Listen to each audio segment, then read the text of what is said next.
Wahabi ini sebenarnya sejarahnya bagaimana? Wahabi ini nisbat kepada pendirinya Syekh Muhammad bin Abdul Wahab bin Sulaiman An-Najdi. Jadi Muhammad bin Abdul Wahab.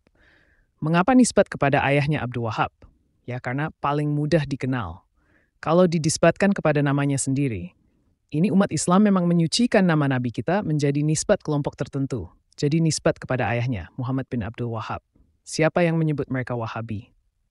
Yang menyebut mereka Wahabi juga karena ini kadang-kadang ini perlu kita jelaskan. Sebagian Wahabi bilang nama Wahabi ini nama bikinan orang-orang luar Wahabi. Ini gak betul, karena ulama-ulama Wahabi. Tempo dulu memang menyebut dirinya Wahabi sampai-sampai ada ulama Wahabi. Pada masa berdirinya kerajaan Saudi Arabia, Raja Abdul Aziz muftinya bernama Syekh Sulaiman bin Sahman An-Najdi, menulis kitab berjudul Al-Hadi Hadiah yang Luhur dan Anugerah Kaum Wahabi. Pada masa berdirinya kerajaan Saudi Arabia, Abdul Aziz muftinya bernama Syekh Sulaiman bin Sahman An-Najdi, menulis kitab berjudul Al-Hadi Hadiah yang Luhur dan Anugerah Kaum Wahabi dari Najd. Artinya apa? Ajaran Wahabi dianggap anugerah dan hadiah, ini mereka golongan Wahabi, jadi mereka sendiri memang menamakan dirinya Wahabi, ini bukan kita yang membuatkan nama mereka. Muhammad bin Abdul Wahab ini lahir di negeri Najd. Najd itu ya di daerah dari kota Madinah ke timur, kalau di kota Mekah itu ke timur, ke arah utara itu Najd namanya, jadi dari negeri Najd. Lahir tahun 11 Wasas, jadi gampang menghafal kelahirannya pendiri Wahabi. Karena angkanya 11 Hijriyah dan meninggal tahun 1206, jadi urnya. Itu panjangnya kalau lahir 1111 lalu meninggal 1206 itu lama hidupnya. Berapa? 95 kan ya, 95 memang Muhammad bin Abdul Wahab ini pendiri Wahabi. Sejak masa mudanya memang aneh. Mengapa? Muhammad bin Abdul Wahab ini dari Wahabi. Sejak masa ini aneh. Karena ketika berguru belajar kepada guru-gurunya.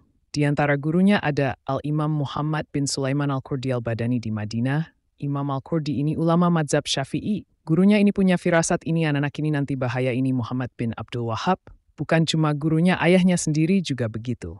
Karena ketika berguru belajar kepada guru-gurunya. Di antara gurunya adalah Imam Muhammad bin Sulaiman Al-Qurdi Al-Badani di Madinah ya. Imam Al-Qurdi ini ulama mazhab Syafi'i, gurunya ini punya firasat ini. Ada kitab ya yang diterbitkan oleh ulama Wahabi sekarang, kitab berjudul As-Suhbul Wabilah, karangan ulama Mekah As-Suhbul Wabilah ini. Menjelaskan tentang ulama-ulama yang bermadhab Hambali. Ketika menulis biografi Syekh Abdul Wahab bin Sulaiman, ayahnya pendiri Wahabi, ini menyinggung anaknya. Ini ayahnya pendiri Wahabi.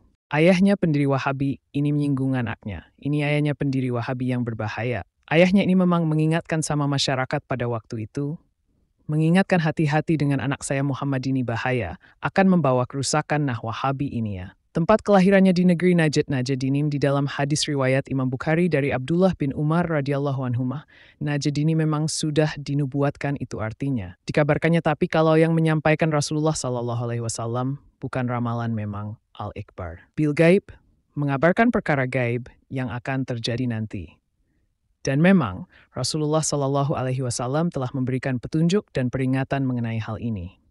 Apa yang kita saksikan adalah bagian dari sejarah yang membentuk jalan bagi banyak generasi. Itulah sebabnya mengapa penting untuk memahami konteks dari setiap peristiwa yang terjadi. Ciri-ciri akidah Wahabi yang perlu kita tahu. 1. Membagi tauhid kepada 3 kategori, yakni rububiyah, uluhiyah, dan asma wa sifat. 2. Sering bertanya di mana Tuhan.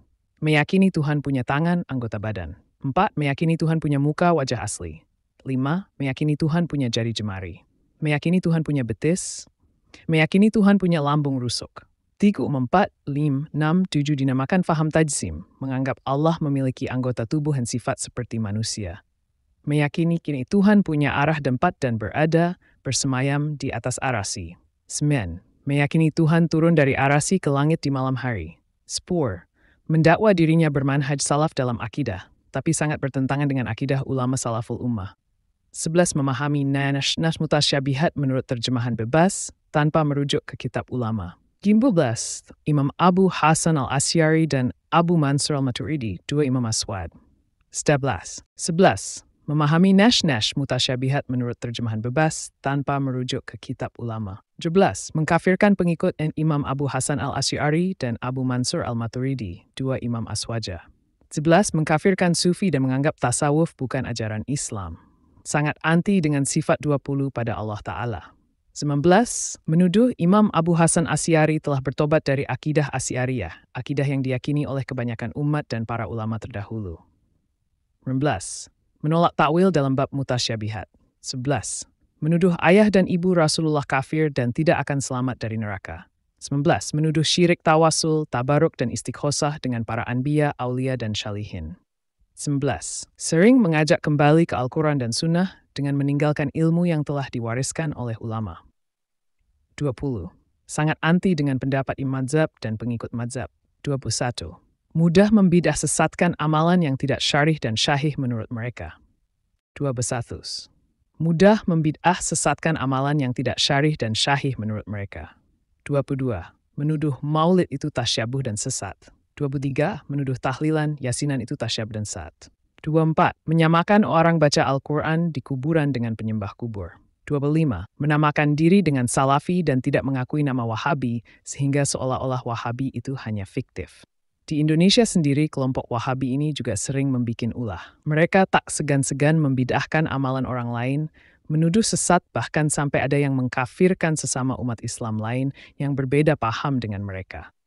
Oleh karenanya, kita wajib waspada agar jangan sampai tradisi baik dan ajaran dari ulama-ulama Ahlus Sunnah wal Jamaah yang sudah sekian lama berjalan di masyarakat tergerus dengan paham Wahabi sekian lama semakin gencar mempromosikan diri mereka.